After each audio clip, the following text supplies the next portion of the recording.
Krishna Krishna Krishna Hare Hare Hare Rama Hare Krishna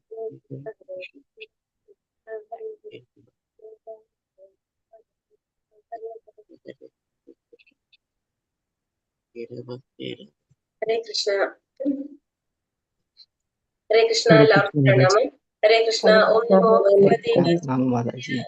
Bhagavate Vasudevaya Om Namo Bhagavate Vasudevaya Om Ajnanatimiraandasya Jnananjanashalakaya Chakshurunmilitam Yena Tasmai Shri Gurave Namah Namo Vishnu Padaya Krishna Prashtaya Bhudale Srimade Bhaktivedanta Swaminithi Namine Namaste Saraswate Deve Gauravani Pracharine Nirvishesha Shunyavadi Paschatya Deshatarine Jai Shri Krishna Chaitanya Prabhu Nityananda Shri Advaita Gadadhara Srivasadi Gaura Bhakta Vrinda Hare Krishna Krishna Krishna Hare Hare Hare Rama Rama Rama Hare Hare Hare Krishna Nigama Kalpatarurgalidam Phalam Shukamukhamrtadrava Samyudam Pipada Bhagavatam Rasamalayam Mukuraho Puvibhavugaha Narayanam Namaskrityam Naram Chaiva Narottamam Devim Sarasatim Vyasam Tado Jayamudiraye Nashtaprayeshu Bhadreshu Nityam Bhagavata Sevaya Bhagavate Uttama Sloge Bhaktir Bhavati Naishtaki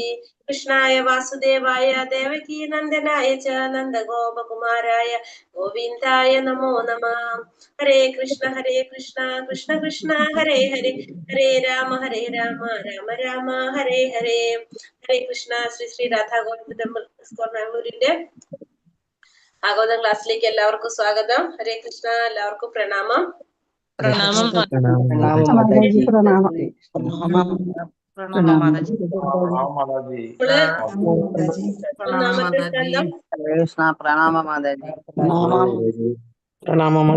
Krishna. ഹരേ കൃഷ്ണ. എല്ലാവർക്കും പ്രണാമം. നമ്മളിപ്പോ 12ാമത്തെ അധ്യായത്തിലെ last ശ്ലോകങ്ങളിലേക്ക് കടക്കാണ്. അപ്പൊ ഇന്ന് 32ാമത്തെ ശ്ലോകം തൊട്ടെടുക്കണം. 31ാമത്തെ തൊട്ടിൽ എടുക്കേണ്ടത് 31. ഇന്നലെ നമ്മള് 2 ശ്ലോകം നമ്മൾ എടുത്തിട്ടുണ്ടായിരുന്നത് അല്ലെ? 29-30 എടുത്തു. ഇന്നലെ നമ്മൾ എന്താ പറഞ്ഞത്? ജാത സംസ്കാരത്തിൽ നിപുണരായ ശിശുവിന്റെ ഭാവിയെ കുറിച്ച് യുധിഷ്ഠിര മഹാരാജാവിന് വിവരം നൽകി. അപ്പൊ ആ ശിശുവിന്റെ ജാതകത്തെ കുറിച്ച് യുധിഷ്ഠിര മഹാരാജാവിന് വിവരങ്ങൾ നൽകി. അങ്ങനെ അവരതൊക്കെ പറഞ്ഞു കൊടുത്തവരൊക്കെ തിരിച്ചവരുടെ വീടുകളിലേക്ക് പോയി എന്ന് പറഞ്ഞു. 30ാമത്തേല് ജനന സമയത്ത് ഗർഭത്തിലിരിക്കുമ്പോ തന്നെ ഭഗവാനെ ധ്യാനിച്ച കാരണം പുറത്തു വന്നപ്പോഴും ഭഗവാനെ സദാസമയം അത് ദർശിച്ചുകൊണ്ടേ എപ്പോഴും ധ്യാനിച്ചുകൊണ്ടേ ഇരിക്കുക. അപ്പൊ ശ്രവണം ഭക്തിയിലെ സ്മരണാണ് പരീക്ഷിത്ത് മഹാരാജാവ് പിന്തുടരാമ എന്നും സദാസമയം ചെയ്തുകൊണ്ടിരുന്നത്. പിന്നെ ജീവഗോസ്വാമി ഒരു അനുഭവം പറയണ, കുട്ടിക്കാലത്ത് ഒരു വിഗ്രഹം, രാധാകൃഷ്ണ വിഗ്രഹം കളിക്കാൻ കിട്ടി. ജീവഗോസ്വാമിയെ കുറിച്ചല്ല പറയുന്നത്, ശ്രീല പ്രഭുപാദര പറയുന്നത്. ജീവഗോസ്വാമിയുടെ അനുഭവം പറയണു അല്ലേ? ശ്രീല പ്രഭുപാദർ ചെറിയ പ്രായത്തിലായിരുന്നപ്പോ അച്ഛൻ പിന്നെ പ്രായമായപ്പോ കുറച്ചു നേരം കോളേജിൽ നിന്നൊക്കെ പഠിക്കുന്ന സമയത്തൊക്കെ വിട്ട് മറന്നുപോയി. എന്നിട്ട് പിന്നെ വീണ്ടും ഭക്തിയിലേക്ക് ഒരു ഗുരുവിനെ, ആചാര്യനെ കണ്ടുമുട്ടിയപ്പോ വീണ്ടും ഭക്തിയിലേക്ക് തിരിച്ചു വന്നു. ഇതില് ജീവഗോസ്വാമിയിലാണ് എല്ലാ മനുഷ്യരെയും സസൂക്ഷ്മം അതും എനിക്ക് തോന്നുന്നുണ്ടായിരുന്നു, നിങ്ങൾക്ക് അങ്ങനെ തോന്നുന്നു. ജീവഗോസ്വാമി ഇതിനോടനുബന്ധമായി പ്രസ്താവിക്കും, തീർച്ചയായും പരീക്ഷിത്ത് മഹാരാജാവിനെ പോലെ മഹാഭക്തനായി തീരുമെന്ന് ശ്രീല ഗോസ്വാമി ഇതിനോടനുബന്ധമായി പ്രസ്താവിക്കുന്നു. പിന്നെ അത് കഴിഞ്ഞിട്ടുള്ള പറയുന്നത്, ഇതിനോടനുബന്ധിച്ച് എന്റെ സ്വന്തം ജീവിതത്തിൽ തന്നെ ഒരു പ്രായോഗിക ദൃഷ്ടാന്തമുണ്ട്. അതെ, അനുഭവമാണ് പറഞ്ഞത്. കുട്ടിക്കാല രാധാകൃഷ്ണ വിഗ്രഹം അപ്പൊ എന്റെ അനുഭവമല്ല പറയുന്നത്. അപ്പൊ ഞാൻ ആരാണ് അവിടെ? ശ്രീല പ്രഭുപാദരല്ലേ? അതാണ് കേട്ടോ. പിന്നെ കുട്ടിക്കാലത്ത് കിട്ടണതൊക്കെ തിരിച്ചു വരുന്ന അർത്ഥം അല്ലെ? എല്ലാവർക്കും കുട്ടിക്കാലത്ത് ഭഗവത്ഗീത കിട്ടിയിട്ടുണ്ടെങ്കിൽ അത് നമുക്ക് വലുതാകുമ്പോ എവിടെങ്കിലും വെച്ച് ക്ലിക്ക് ചെയ്ത് തിരിച്ചു വരും. അനുഭവമല്ലേ? ചെറിയ പ്രായത്തിലെ തന്നെ നമ്മൾ എന്ത് ചെയ്യണം? ഭക്തി പരിശീലിപ്പിക്കേണ്ടത് ചെറിയ പ്രായത്തിലേ കൊടുക്കണം എന്ന് പറയുന്നത് അതുകൊണ്ടാണ്. കാരണം പിന്നെ അത് കഴിയുമ്പോ അതിൽ പറഞ്ഞില്ലേ, നമുക്ക് ആ പഠിക്കുന്ന ഒരു പീരീഡ് അവിടെ വിട്ടു നിൽക്കുക ശരിക്കും അല്ലെ? എന്നിട്ട് പോലും അപ്പൊ അത് നമ്മൾ ആ ഒരു സമയം നമ്മൾ പറയുന്നുണ്ടല്ലോ, നമ്മൾ പഠിക്കുന്ന സമയത്ത് നമ്മൾ ഓരോ സമയത്തും ചെയ്യുന്ന കാര്യമാണ് ഭഗവാന് സമർപ്പിക്കേണ്ടത്. അപ്പൊ പഠിക്കുന്ന സമയത്ത് നമ്മൾ എന്താണ്? നമ്മൾ പഠിച്ചുകൊണ്ടാണ് ഭഗവാനോട് ഭക്തി കാണിക്കുന്നത്. നമുക്ക് ഓരോ സമയത്ത് ഓരോന്ന് ചെയ്യണം എന്ന് പറഞ്ഞ പോലെ. പിന്നെ ഇവിടെ പരീക്ഷത്ത് എന്ന് പേര് വരാനും കാരണം പറഞ്ഞു. കാരണം വെച്ചിട്ടുണ്ടെങ്കിൽ പരീക്ഷത്ത് എന്ന വ്യക്തിത്വത്തെ കുറിച്ച് അന്വേഷിച്ച എല്ലാ മനുഷ്യരെയും സൂക്ഷ്മം നിരീക്ഷിക്കുന്നത് കൊണ്ടാണ് ആ ശിശുവിനെ പരീക്ഷിക്കുന്ന നാമധേയത്തില് അറിയപ്പെടുന്നതെന്നും പറഞ്ഞു നമ്മള്. ഇനി ശ്ലോകം 31.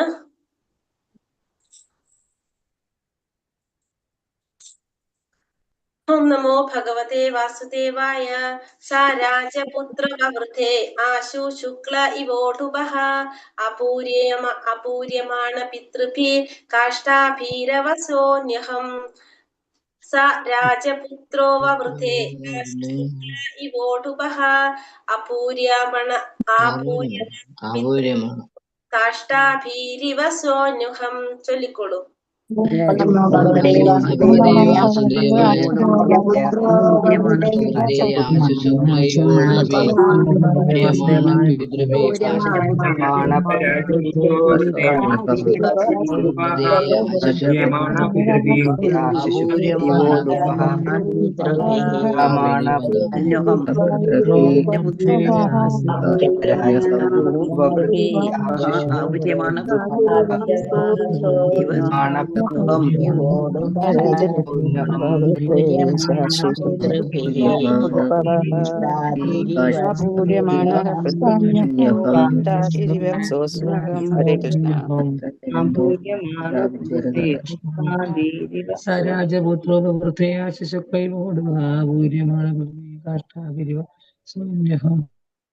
ഹരേ കൃഷ്ണ.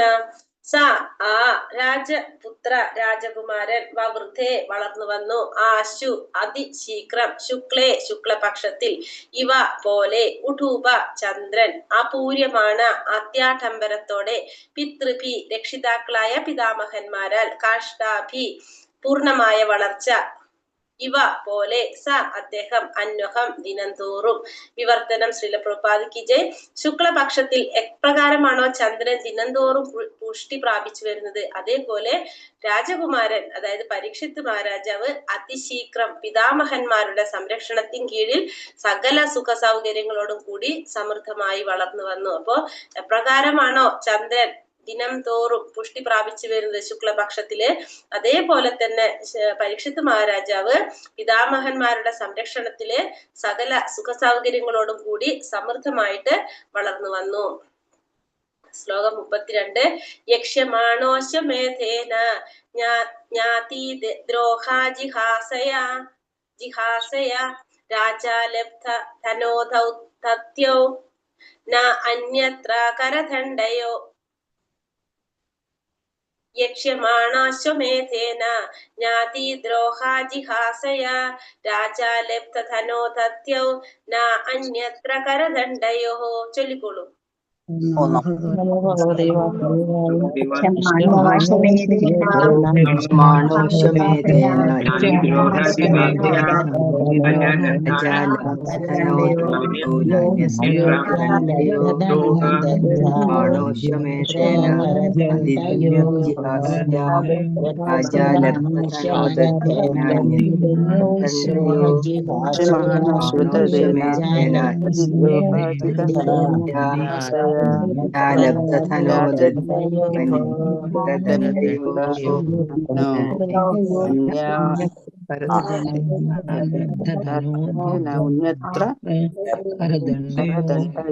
ഹരേ കൃഷ്ണ.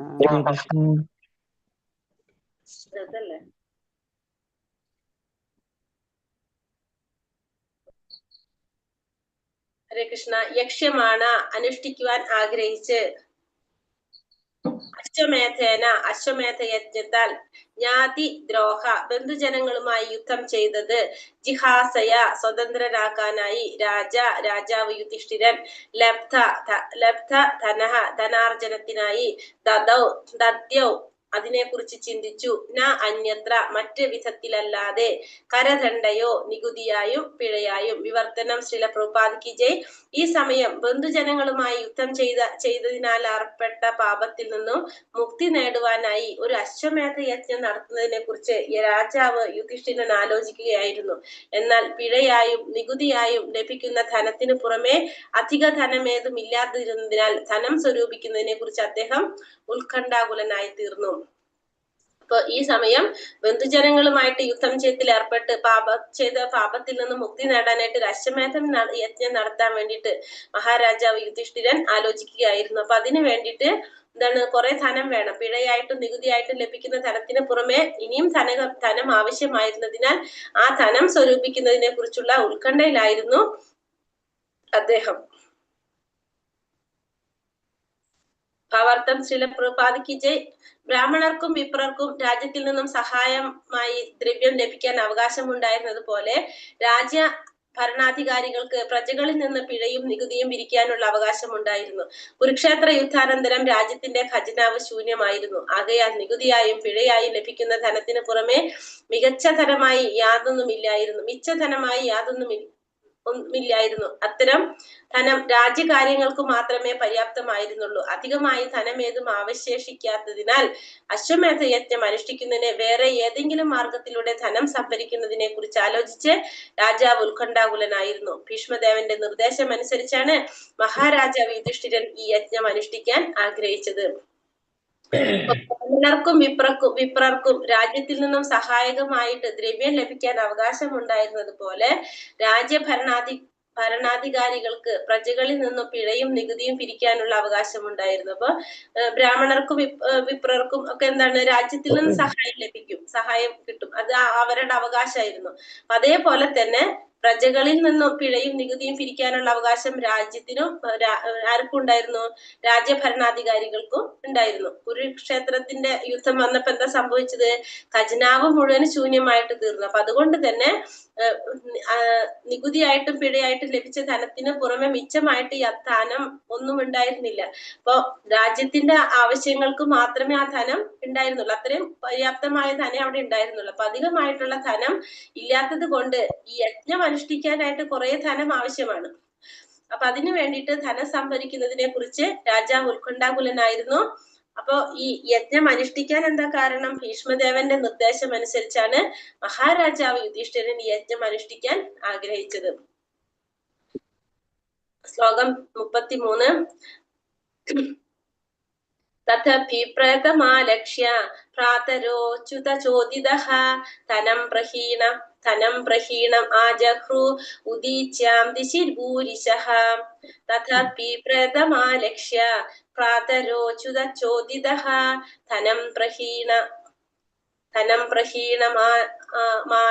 ധനം പ്രഹീണമാജഹ്രു ഉദീച്യാം ദിശി ഭൂരിശഃ.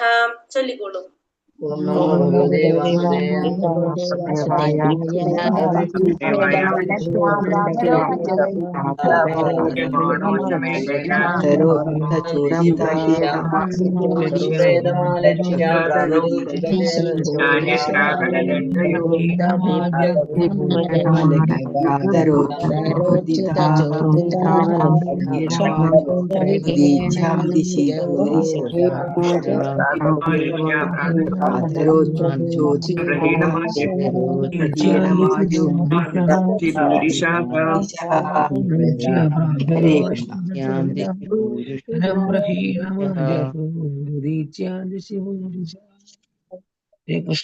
ഹരേ കൃഷ്ണ. തത് അദ്ദേഹത്തിന്റെ, അഭിപ്രേതം മനോവിചാരം, ആലക്ഷ്യ മനസ്സിലാക്കിയ, ഭ്രാതര അദ്ദേഹത്തിന്റെ ഭ്രാതാക്കൾ, അച്യുതൻ അതായത് ഭഗവാൻ കൃഷ്ണൻ, ചോദിത ഉപദേശിക്കപ്പെടുകയാൽ, ധനം സമ്പത്ത്, പ്രഹീണം ശേഖരിക്കാനായി, ആജഹ്രു നേടിയെടുത്തു, ഉദീച്ചാം വടക്കേ, ദിശയിൽ, പൂരിശ യഥേഷ്ടം. വിവർത്തനം ഭാവാർത്ഥം ശ്രീല പ്രഭുപാദ് കി ജയ്. വിവർത്തനം: രാജാവിന്റെ മനോവിചാരം മനസ്സിലാക്കിയ അദ്ദേഹത്തിന്റെ ഭ്രാതാക്കൾ അപ്രമാദഗതിയായ ഭഗവാൻ ശ്രീകൃഷ്ണൻ ഉപദേശിച്ചതുപോലെ വടക്കേ ദിക്കിൽ നിന്നും, അതായത് മരുത്ത് രാജാവ് ഉപേക്ഷിച്ചു പോയ ആ ദിക്കിലേക്ക് യഥേഷ്ടം ധനം സംഭരിക്കാനായിട്ട് യഥേഷ്ടം ധനം സംഭരിച്ചു. ഇപ്പൊ വടക്കേ ദിക്കിൽ നിന്നും ധനം സംഭരിച്ചു. ഇപ്പൊ രാജാവിന്റെ മനസ്സിലാക്കിയിട്ടുള്ള സഹോദരങ്ങള് അപ്രമാദഗതിയായിട്ടുള്ള ഭഗവാൻ ശ്രീകൃഷ്ണന്റെ ഉപദേശം അനുസരിച്ച് വടക്കേ ദിക്കിൽ നിന്നും യഥേഷ്ടം ധനം സംഭരിച്ചു. ഭാവാർത്ഥം ശ്രീല പ്രഭുപാദിക്ക് ജയ്. മഹാരാജാവ് മരുത്തൻ, അദ്ദേഹത്തെ കുറിച്ചാണ് പറയുന്നത്, മരുത്ത മഹാരാജാവിനെ കുറിച്ച്. ലോക മഹാചക്രവർത്തിമാരിൽ ഒരാളാണ് മരുത്ത മഹാരാജാവ്. മഹാരാജാവ് യുധിഷ്ഠിരന് മുമ്പ് മഹാരാജാവ് യുധിഷ്ഠിരനും ഏറെ മുമ്പ് ലോകം ഭരിച്ചിരുന്ന ചക്രവർത്തിയായിരുന്നു അദ്ദേഹം. മഹാരാജാവ് അവിക്ഷിത്തിന്റെ പുത്രനും സൂര്യദേവപുത്രനായ യമരാജാവിന്റെ മഹാഭക്തനുമായിരുന്നു. അദ്ദേഹത്തിന്റെ ഭ്രാതാവ് സംവർത്തൻ ദേവന്മാരുടെ പുരോഹിതനായ പണ്ഡിതനും ശ്രേഷ്ഠനുമായ ബൃഹസ്പതിയുടെ പ്രതിയോഗിയായ ഒരു പുരോഹിതനായിരുന്നു. അദ്ദേഹം സങ്കരയജ്ഞം എന്ന് വിശേഷിപ്പിക്കുന്ന യജ്ഞം അനുഷ്ഠിക്കുകയും യജ്ഞത്തിൽ സംപ്രീതനായ ഭഗവാൻ ഒരു പർവ്വതത്തിന്റെ സ്വർണ്ണ കൊടിമുടിയുടെ അധികാരം സന്തോഷപൂർവ്വം അദ്ദേഹത്തിന് നൽകുകയും ചെയ്തു.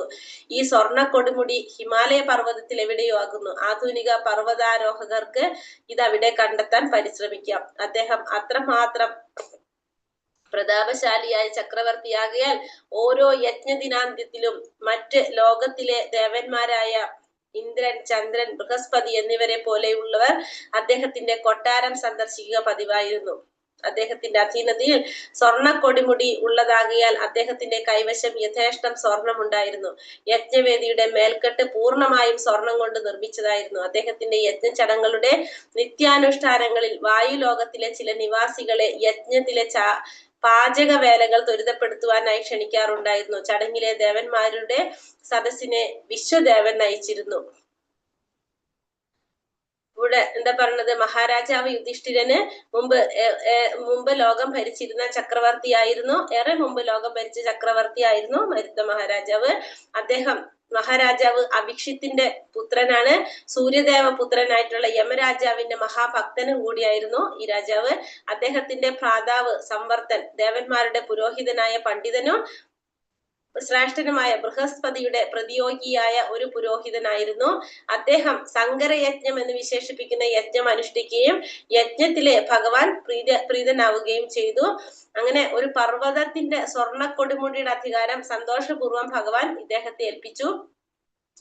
അപ്പോ സ്വാഭാവികമായിട്ടും എന്താണ്? സ്വർണ്ണ കൊടുമുടി ഹിമാലയത്തിൽ എവിടെയാണോ ഉള്ളത്? ശ്രീല പ്രഭുപാദർ പറഞ്ഞത് ഇവിടെ ഈ സ്വർണ്ണ കൊടുമുടി എവിടെ ഉണ്ടെന്നാ പറഞ്ഞത്? ഹിമാലയ പർവ്വതത്തിൽ എവിടെയുണ്ട്.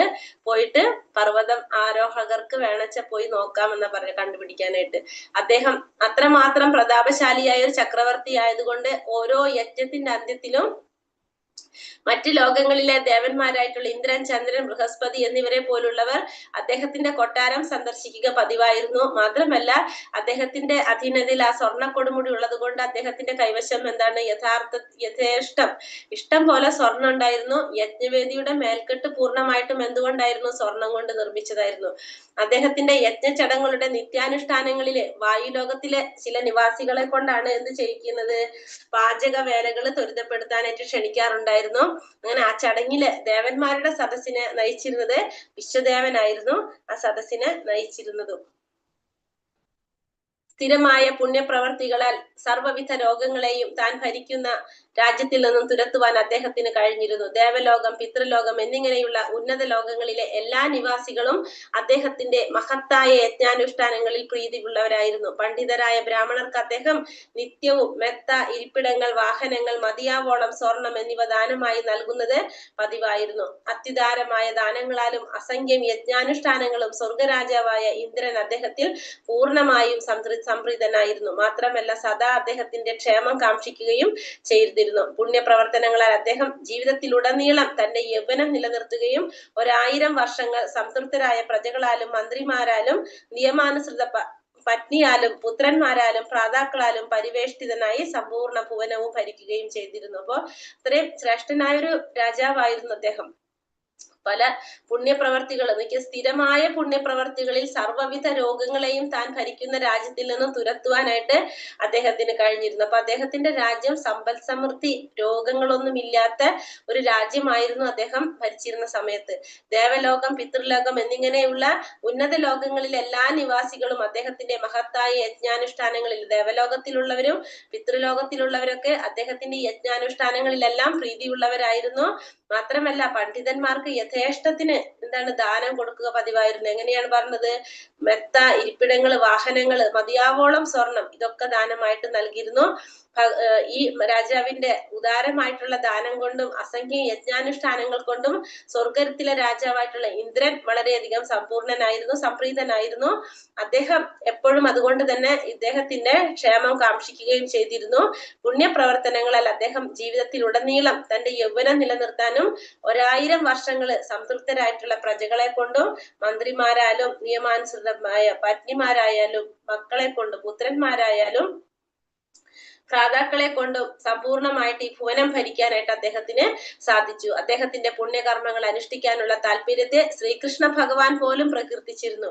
അദ്ദേഹത്തിന്റെ ഏകപുത്രിയെ അങ്കിരസ് മഹർഷിയെ ഏൽപ്പിക്കുകയും അപ്രകാരം മഹർഷിയുടെ അനുഗ്രഹം കൊണ്ട് അദ്ദേഹം സ്വർഗത്തിലേക്ക് ഉയർത്തപ്പെടുകയും ചെയ്തു. ആദ്യം തന്റെ യജ്ഞങ്ങളുടെ പൗരോഹിത്യം പണ്ഡിതനായ ബൃഹസ്പതിക്ക് സമ്മാനിക്കാൻ അദ്ദേഹം ആഗ്രഹിച്ചിരുന്നുവെങ്കിലും ദേവനായ ബൃഹസ്പതി രാജാവ് ഈ മർത്യലോകത്തിലെ മനുഷ്യനാകിയാൽ ആ പദവി സ്വീകരിക്കാൻ വിസമ്മതിച്ചു. ഇതിൽ അത്യന്തം വ്യസനിച്ച അദ്ദേഹം നാരദമുനിയുടെ ഉപദേശപ്രകാരം സംവർദ്ധനെ ആ പദവിയിൽ അവരോധിക്കുകയും അദ്ദേഹം ആ ദൗത്യത്തിൽ വിജയിക്കുകയും ചെയ്തു. അങ്ങനെ അതിനുശേഷം അദ്ദേഹത്തിൽ ആര് പോലും, ഭഗവാൻ പോലും അദ്ദേഹത്തിന്റെ പുണ്യപ്രവർത്തികളില് കീർത്തിച്ചിരുന്ന പറയുന്നത്. അദ്ദേഹത്തിന്റെ ഏകപുത്രിയെ അങ്കിരസ് മഹർഷിയെ ഏൽപ്പിച്ചു. അപ്രകാരം മഹർഷിയുടെ അനുഗ്രഹം കൊണ്ട് ഈ രാജാവിന് എന്ത് സാധിച്ചു? സ്വർഗത്തിലേക്ക് ഉയർത്തപ്പെടാനായിട്ട് സാധിച്ചു. മാത്രമല്ല തന്റെ യജ്ഞങ്ങളുടെ പൗരോഹിത്യം ആരാണ്? പണ്ഡിതനായിട്ടുള്ള ബൃഹസ്പതിക്ക് സമ്മാനിക്കാനായിട്ടും അദ്ദേഹം ആഗ്രഹിച്ചെങ്കിലും ദേവനായിട്ടുള്ള ബൃഹസ്പതി രാജാവ് ഒരു മർത്യലോകത്തിലെ മനുഷ്യനായതിനാൽ ആ പദവി സ്വീകരിക്കാനായിട്ട് വിസമ്മതിച്ചു. ബൃഹസ്പതി എന്ത് ചെയ്തു? പക്ഷെ ബൃഹസ്പതി അത് സ്വീകരിക്കാനായിട്ട് വിസമ്മതിച്ചു. ഇതിൽ അത്യന്തം വ്യസനിച്ച അദ്ദേഹം നാരദമുനിയുടെ ഉപദേശപ്രകാരം സംവർദ്ധന ആ പദവിയിൽ അവരോധിക്കുകയും അദ്ദേഹം ആ ദൗത്യത്തിൽ വിജയിക്കുകയും ചെയ്തു. അപ്പൊ അതിനുശേഷം പിന്നെ സംവർദ്ധനത്തെ കൊണ്ടാണ് ആ പദവി എത്തിയത്. അതിൽ അദ്ദേഹം വിജയിക്കുകയും ചെയ്തു. സവിശേഷമായ ഒരു യജ്ഞത്തിന്റെ വിജയം പൂർണ്ണമായും അതിന് നേതൃത്വം വഹിക്കുന്ന പുരോഹിതനെ ആശ്രയിച്ചാണ് ഇരിക്കുന്നത്. ഈ യുഗത്തിൽ ബ്രാഹ്മണരെന്ന് പറയപ്പെടുന്നവരുടെ ഇടയിൽ പണ്ഡിതരായ ഇല്ലാത്തതിനാൽ എല്ലാവിധ യജ്ഞങ്ങളും വിലക്കപ്പെട്ടിരിക്കുന്നു. കാരണം ഇപ്പോഴുള്ള ബ്രാഹ്മണരെന്ന് പറയുന്നവർ ബ്രാഹ്മണരുടെ സന്തതികളായതിനാൽ മാത്രം തങ്ങൾ ബ്രാഹ്മണരെന്ന തെറ്റായ ധാരണ വെച്ച് പുലർത്തുന്നവരാണ്. എന്നാൽ അവർക്ക് ബ്രാഹ്മണന്റെ യോഗ്യതകളില്ല. അതുകൊണ്ട് ഈ കലിയുഗത്തിൽ ഒരേ ഒരു തരം യജ്ഞമാണ് അനുശാസിക്കപ്പെട്ടിട്ടുള്ളത്. ശ്രീ ചൈതന്യ മഹാപ്രഭു തുടങ്ങി വെച്ചതുപോലെ സങ്കീർത്തന യജ്ഞമാണത്. അപ്പോൾ സവിശേഷമായ ഒരു യജ്ഞത്തിന്റെ വിജയം പൂർണ്ണമായിട്ടും അതിന് നേതൃത്വം വഹിക്കുന്ന പുരോഹിതനെ ആശ്രയിച്ചാണ് ഇരിക്കുന്നത്. പക്ഷെ ഈ കലിയുഗത്തില് എന്താ പറയണത്? നിർഭാഗ്യം എന്ന് പറയാം. ബ്രാഹ്മണര് എന്ന് പറയുന്നവര് ഇല്ല എന്ന് പറയാം. നമുക്ക് ഇപ്പോഴത്തെ ബ്രാഹ്മണന്മാരെന്ന് പറയുന്നത് ബ്രാഹ്മണന്മാരുടെ സന്തതികളാണ്. പക്ഷെ തങ്ങള് ബ്രാഹ്മണന്മാരാണെന്ന് തെറ്റായ ധാരണ വെച്ച് പുലർത്തുന്നവരാണ്. അതിനുള്ള യോഗ്യതകൾ അവർക്കില്ല. അപ്പൊ അതുകൊണ്ട് തന്നെ കലിയുഗത്തിൽ പറഞ്ഞിരിക്കുന്ന യജ്ഞം എന്താണ്? ചൈതന്യ മഹാപ്രഭു തുടങ്ങി വെച്ചിരിക്കുന്ന സങ്കീർത്തന യജ്ഞമാണ് കലിയുഗത്തില് പറഞ്ഞിരിക്കുന്നത്.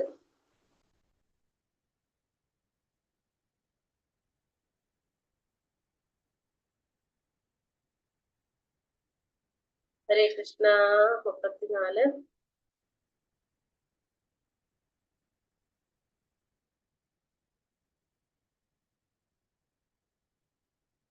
ഹരേ കൃഷ്ണ. ശ്ലോകം 34. തേന സംഭൃത സംഭാരോ ധർമ്മപുത്രോ യുധിഷ്ഠിരഃ വാജിമേധൈസ്ത്രീഭിർഭീതോ യജ്ഞൈ സമയജത്തരീം. തേന സംഭൃത സംഭാരോ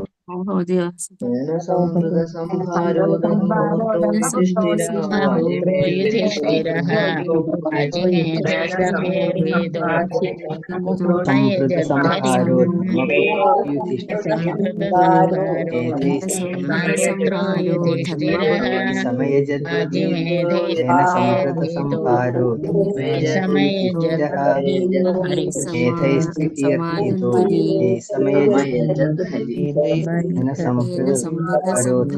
വാജിമേധൈസ്ത്രീഭിർഭീതോ ഹരേ കൃഷ്ണ. തേന ആ സമ്പത്താൽ, സംഭൃത സംഭരിച്ചു, സംഭാര അവശ്യ ഘടകങ്ങൾ, ധർമ്മപുത്ര ധർമ്മശീലനായ രാജാവ്, യുധിഷ്ഠിരൻ, വാജി മേധൈ അശ്വമേധ യജ്ഞങ്ങളും, ത്രിഭി 3 മടങ്ങ്, ഭീത കുരുക്ഷേത്ര യുദ്ധാനന്തരം അത്യന്തം ഭയഭീതനാകയാൽ, യജ്ഞങ്ങൾ, സമയജൻ പരിപൂർണമായി ആരാധിച്ചു. ഹരി പരമദിവ്യോത്തമ പുരുഷൻ.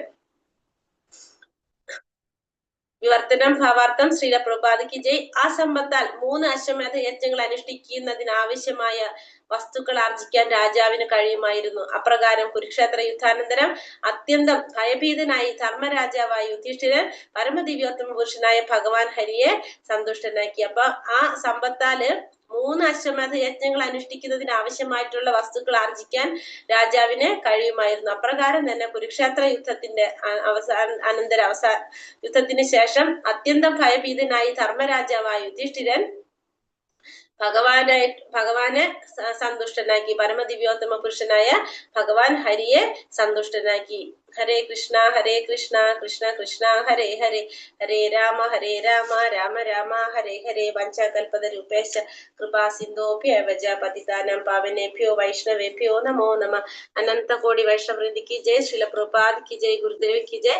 निताय गौर प्रेमानंदे. हरि हरि बोल. हरे कृष्णा ഹരേ കൃഷ്ണ മാതാജി. ഹരേ കൃഷ്ണ. ഹരേ കൃഷ്ണ മാതാജി. ഹരേ കൃഷ്ണ. ഹരേ കൃഷ്ണ മാതാജി. മാതാജി ഹരേ കൃഷ്ണ.